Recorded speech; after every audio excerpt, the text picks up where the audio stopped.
In the American Old West, carrying a badge didn't automatically make you the safest person in town. Some gunslingers built reputations so intense that even seasoned sheriffs tried to avoid a straight face-to-face confrontation. This series breaks down 30 real figures, outlaws and lawmen, using the most credible details we have, without leaning on movie-style myths. The focus is simple: who they were, what they did, and why their names made people think twice.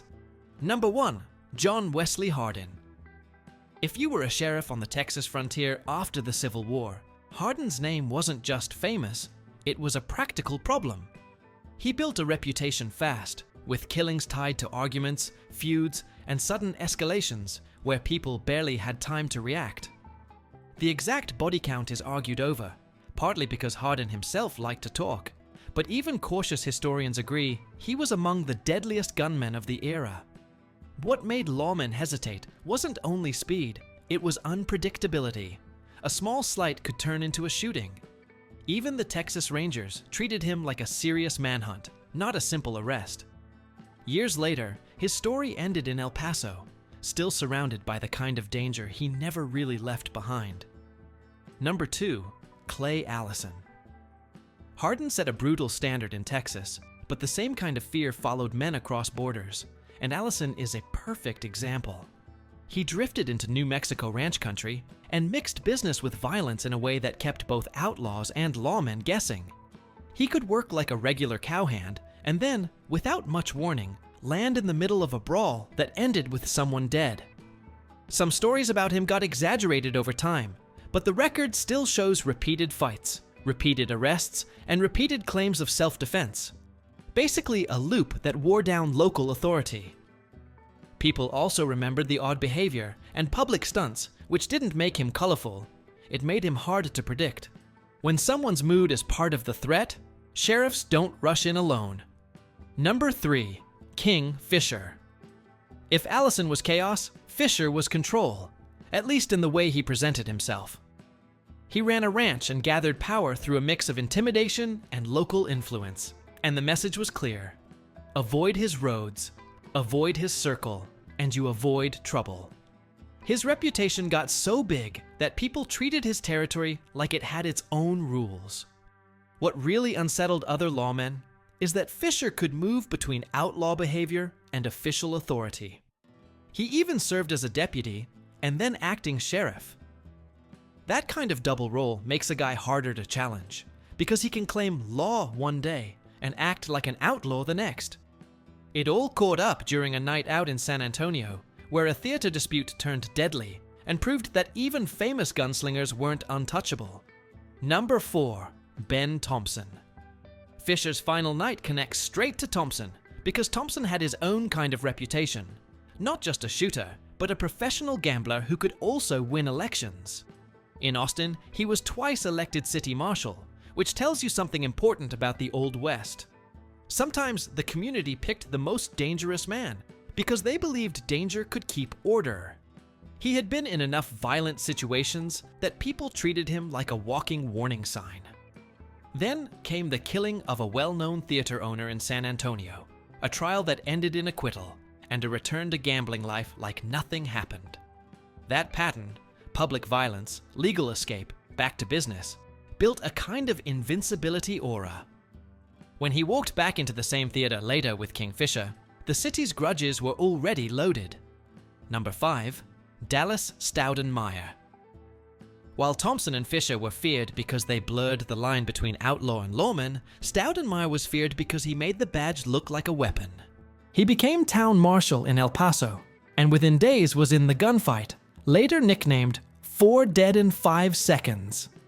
That label stuck because it captured the main point. The violence came fast, and it left people scared of what could happen before they even understood why it started.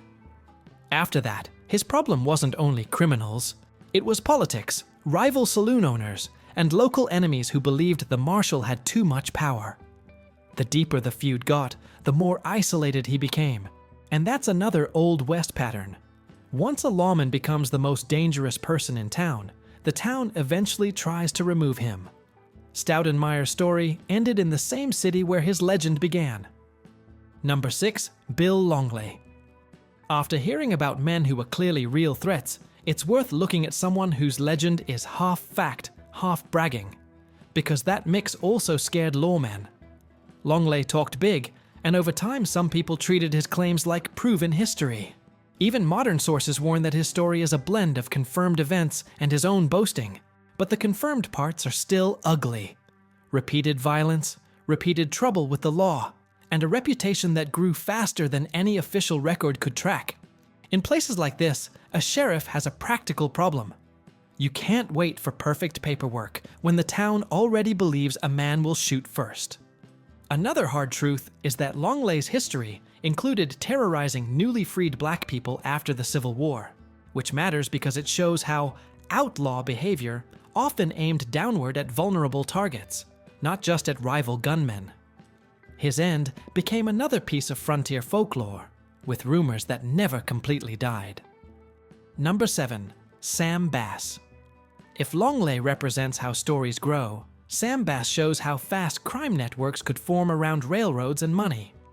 Bass is best known for moving from small-time drifting into serious train robbery, the kind that forces lawmen to coordinate instead of acting like lone heroes. He didn't just rob and vanish, he built a gang, and that's what makes sheriffs hesitate.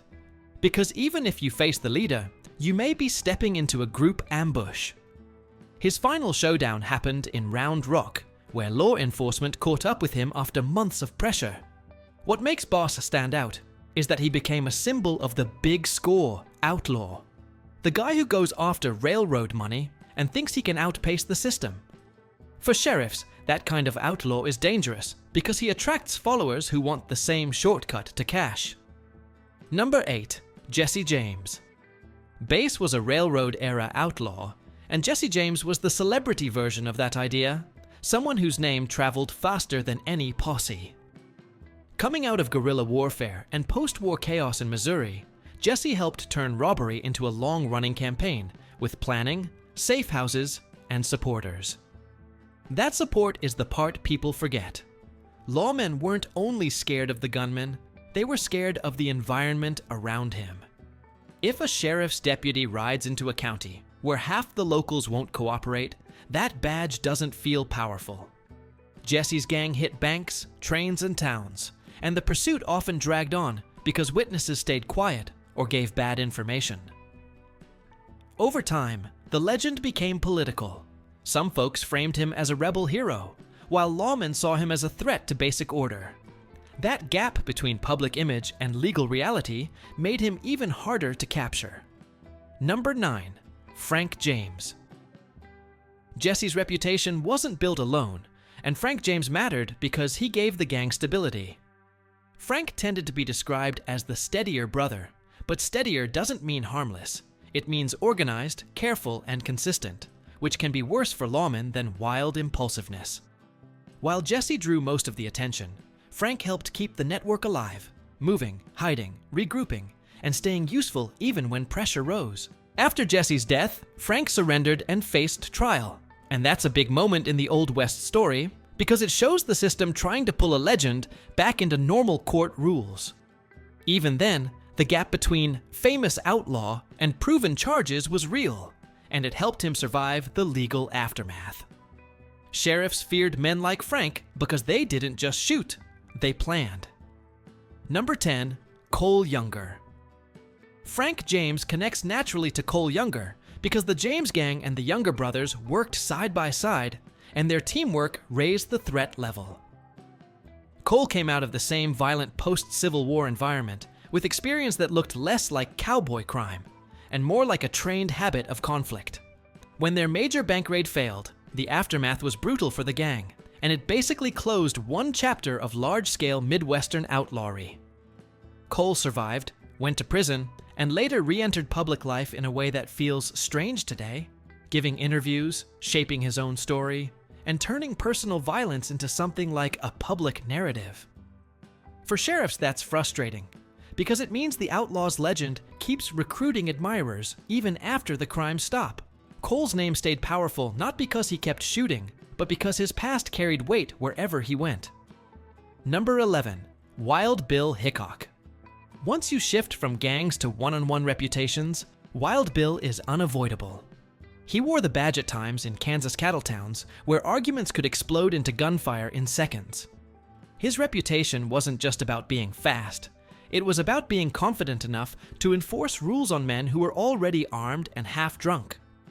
That's why other lawmen respected him, and in many cases, why criminals avoided testing him directly. Still, even a famous gunfighter can be caught off guard, and his life ended far from the classic street duel image, in Deadwood, South Dakota, in a moment that became part of American folklore. The key point is that his reputation shaped behavior. People didn't need him to fire a shot to change the temperature in a room. That alone can make sheriffs step back and let a legend handle the problem. Number 12. Bat Masterson. Hickok's era blends straight into Bat Masterson because both men show how the badge and the gun could merge into a single identity. Masterson worked the lawman side of Dodge City when it was trying to look civilized while still running on saloons, gambling, and cattle money. He wasn't feared because he was a mindless shooter. He was feared because he understood the social rules of those towns. He knew who mattered, who lied, who would actually fight, and who just wanted to look tough. That kind of awareness makes a gunman more dangerous than raw speed. Later, he moved into writing and public life, which also matters. He helped shape how the whole Wild West gunfighter image got sold to the public. For sheriffs, it's a reminder that reputation isn't only earned in gunfights, it's also built through stories, and Masterson knew how to tell them. Number 13. Luke Short. If Masterson shows the lawman's brain, Luke Short shows the businessman's version of a gunslinger. Short was tied to famous saloons and famous disputes, and he won 2 showdowns that people still talk about. One in Tombstone, Arizona, and another in Fort Worth. What made him so dangerous to face is that he wasn't looking for random fights. He fought when business, status, or survival was on the line. That makes a sheriff's job harder, because you can't treat him like a drifter you can push out of town. He has money, friends, and legal leverage. Short also used the courts when it helped him, which is a smart move in a frontier setting. If you can win in court, you avoid gunfire. If court fails, you can still fight. That flexibility is exactly why some lawmen preferred negotiation over confrontation. Number 14. Mysterious Dave Mather. Luke Short dealt with problems by mixing business and force, and Mather did something similar, except he wore the badge more directly. In Dodge City, his name shows up in stories about how thin the line was between lawman and problem. He had a reputation for being cold, tough, and not very interested in winning anyone's approval. That kind of personality can keep a town quiet, but it can also create enemies fast.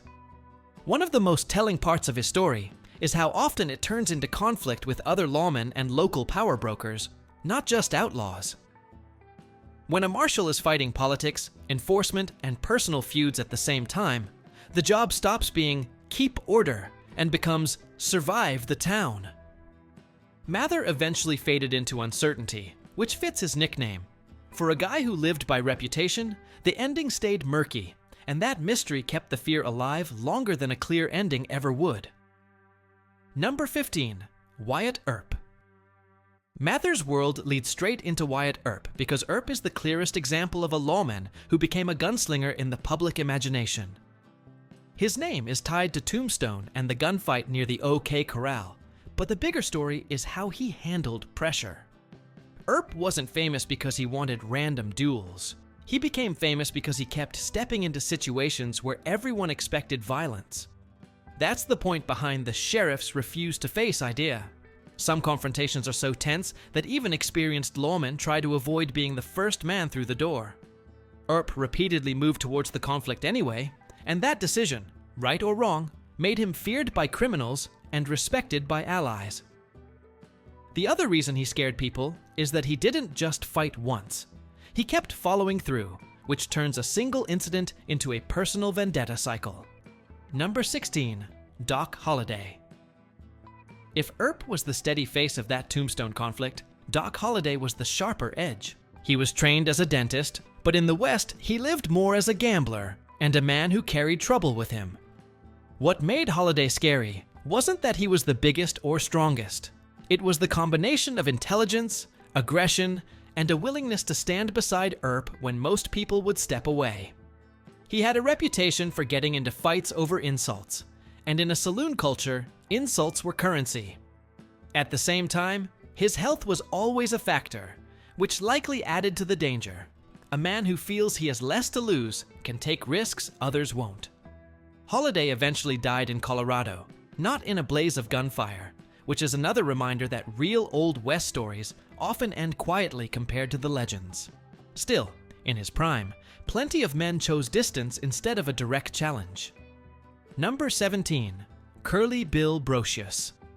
On the other side of the Tombstone feud, Curly Bill represented the outlaw network that lawmen struggled to break.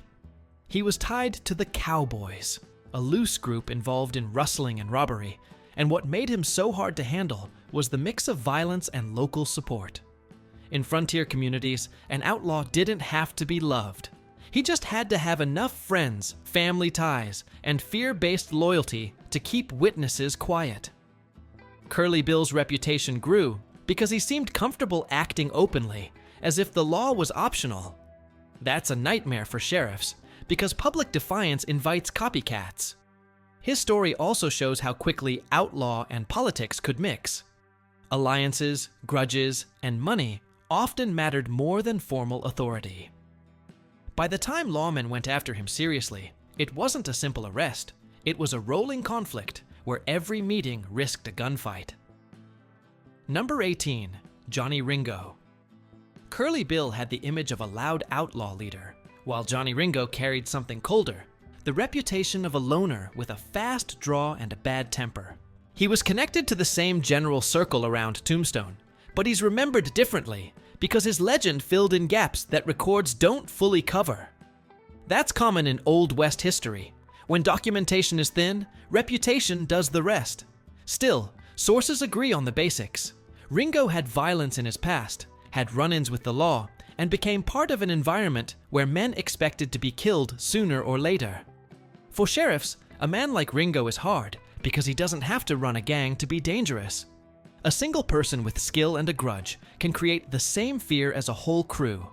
And because his death was surrounded by debate and rumor, his name stayed useful for storytellers long after the actual threat was gone. Number 19. Billy the Kid. After Tombstone, the conversation naturally shifts to the most famous young outlaw of them all. Billy the Kid became a major figure during the Lincoln County conflict, and what made him terrifying to lawmen wasn't only what he'd done. It was how easily he moved through the territory using friends, safe houses, and local loyalties. People often exaggerate his kill count, but his real skill was survival. He could talk, blend in, and then fight when trapped. That's why sheriffs didn't treat him like a common thief. They treated him like someone who could slip custody and spark retaliation. His most famous escape cemented the legend, and it forced the authorities to put the chase in the hands of a determined sheriff, Pat Garrett. The end came at Fort Sumner, but the story kept going, because Billy's youth made the legend more marketable than the reality. Number 20. Pat Garrett. Garrett is interesting because he wasn't feared in the flashy gunslinger way. He was feared because he was persistent. In a world where many lawmen quit, got bribed, or got killed, persistence was its own weapon. He took the job of tracking Billy seriously and followed through even when the chase became personally dangerous and politically messy. That's one reason some sheriffs refused to face certain outlaws. They knew the job could destroy their careers or families, even if they survived. Garrett's pursuit turned into one of the most famous manhunts of the era, and afterward, he lived with the consequences: public argument, legend building, and constant second-guessing. The bigger point is that lawmen weren't always reluctant because they were cowards. Sometimes they were reluctant because the target had enough support and fame to make any outcome ugly. Garrett accepted that reality and stepped in anyway. Number 21. Henry Plummer. Garrett hunted an outlaw, but Henry Plummer is the darker twist, a sheriff suspected of being part of the crime. In Montana mining country, the road between Bannock and Virginia City became notorious for robberies, and Plummer's name got tied to the gang blamed for it. That kind of accusation is explosive, because if the sheriff is compromised, regular law enforcement collapses. What followed was vigilante justice, miners and locals deciding they couldn't trust the normal system. Plummer's story is still argued over, because frontier justice didn't always come with clean evidence and fair trials. But the fear was real. If the man holding the badge might also be protecting robbers, then who can a regular citizen ask for help? That's why his name remains one of the most unsettling in Old West history. He represents the moment when law and outlaw life overlap completely.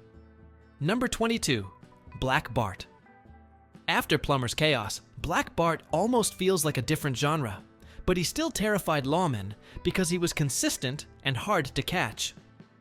In California, he became famous for repeatedly robbing stagecoaches, often targeting shipments connected to Wells Fargo. The scary part wasn't high violence, it was repetition. If a robber can hit dozens of times and keep walking away, that makes sheriffs look helpless. Bart had trademarks, a disguise, a calm manner, and even short poems left behind, which made him memorable and embarrassing for the authorities. The more famous he got, the more pressure lawmen faced to catch him, and pressure leads to mistakes. His capture came through small clues and patient work, not a quick shootout, which is a reminder that many gunslinger stories are really detective stories. Still, during his peak run, plenty of deputies would have preferred to avoid that lonely road where he might be waiting. Number 23. Belle Starr. Black Bart shows the stagecoach world. Belle Starr shows the network world. Her name is tied to outlaws operating in Indian territory, where jurisdiction was complicated and law enforcement wasn't simple. That complexity is exactly where outlaws thrive. Different authorities, unclear boundaries, and plenty of places to hide. Starr's reputation came less from being a classic quick-draw gunfighter and more from her connections, who she rode with, who she sheltered, and how often her name showed up near stolen horses and robbery crews. In the Old West, being a connector could be as dangerous as being the shooter, because connectors keep gangs alive. She also became a media figure early on, with stories turning her into a kind of outlaw icon, even when the reality was more about crime logistics than romantic adventure. For sheriffs, a person like Starr is a headache because you can't arrest a whole web with one set of handcuffs. Number 24. Bill Doolin. Belle Starr's world overlaps with the rise of organized outlaw gangs in the 1890s, and Bill Doolin is one of the big names there. He operated in Oklahoma Territory, where new towns, new money, and weak infrastructure created perfect conditions for bank and train robberies. Doolin's gang wasn't dangerous because it was random. It was dangerous because it had routines, planning, scouting, escape routes, and a habit of slipping away before the law could close in. That's why the chase became a federal-level project involving deputy marshals under the U.S. Marshals Service. When a sheriff hears that kind of target is nearby, the smart move is coordination, not solo bravery.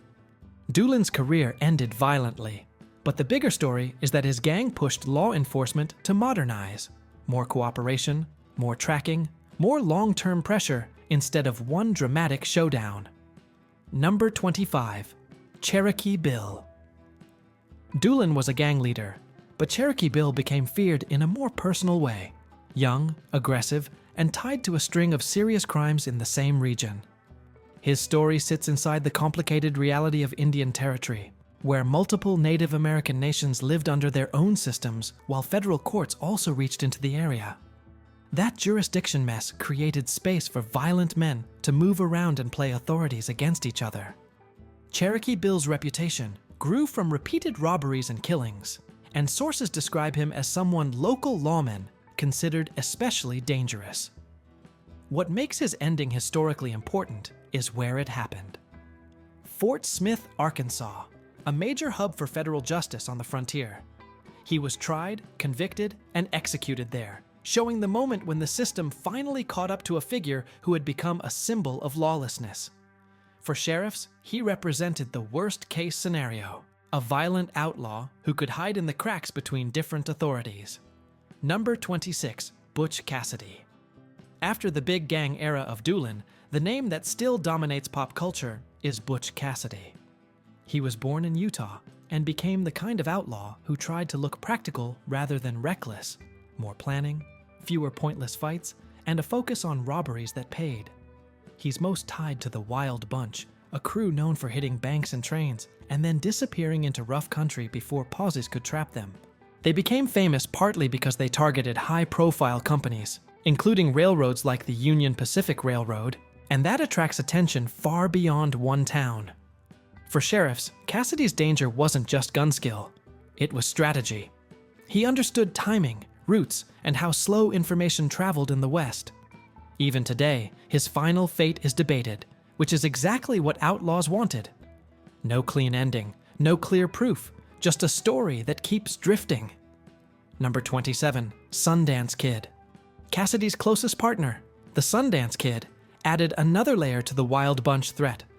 A reputation as a top-level shooter who could handle himself when plans went wrong. In outlaw history, that matters because plans always go wrong eventually.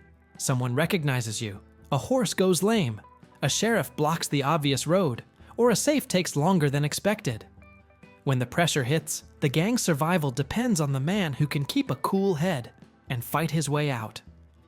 Sundance's legend grew from that idea, and it made lawmen extra cautious because you weren't chasing one clever leader. You were chasing a team that could switch from stealth to violence quickly.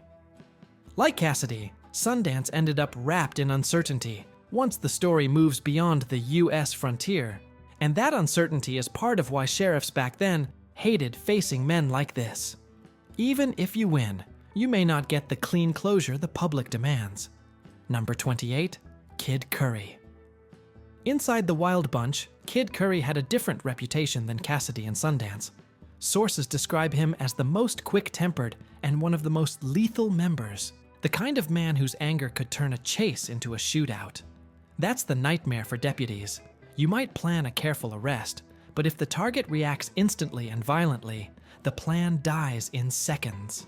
Curry was also tied to multiple deadly encounters with law enforcement, which matters because every time a deputy is killed, the next posse gets more cautious and more aggressive at the same time. That can lead to bigger standoffs and more collateral danger for bystanders. The main reason sheriffs feared him is simple. A hot-headed shooter changes the risk math. With a calmer outlaw, you can negotiate. With Curry, you might not get that chance. Even among outlaws, that reputation isolates a man, but it also protects him because fewer people want to be the one who steps close enough to grab his gun arm. Number 29, Tom Horn. The Wild Bunch era shows outlaws evolving, and Tom Horn shows law enforcement and private power evolving too. Horn worked as a scout and later as a range detective, and he also worked with the Pinkerton Detective Agency, which tells you where the West was heading. Big money paying for enforcement when official law felt too slow. His reputation became that of a hired man in range wars, someone brought in to intimidate or remove threats to cattle interests. The most important part of his story is the controversy. In Wyoming, he was convicted for a killing that historians still debate, and the case turned him into a symbol of the messy border between detective work and extra-legal violence. He was executed in Cheyenne, which shows how the system sometimes did punish famous violent men, even if the details stayed disputed. For sheriffs, Horn was terrifying because he wasn't just an outlaw. He was violence with contracts, connections, and a semi-official cover story. Number 30, Pearl Hart. To close out the list, Pearl Hart stands out because she's part of the late frontier period, when the classic stagecoach robbery was already becoming rare. In 1899, she and a partner robbed a stagecoach in Arizona Territory, and the story exploded in the press because people treated a female outlaw as a novelty. But the real point isn't novelty, it's timing. Her robbery is remembered as one of the last major stagecoach holdups in the United States, which makes it a kind of historical marker for the end of one style of Old West crime. She was captured quickly compared to earlier stage robbers, which also shows the West changing. More law enforcement reach, faster response, and fewer empty spaces to vanish into. Even so, her case highlights how fame could follow an outlaw into the courtroom, shaping public opinion while the legal system tried to stay factual. That tension, Legend vs. Record, is basically the final chapter of the Old West gunslinger era.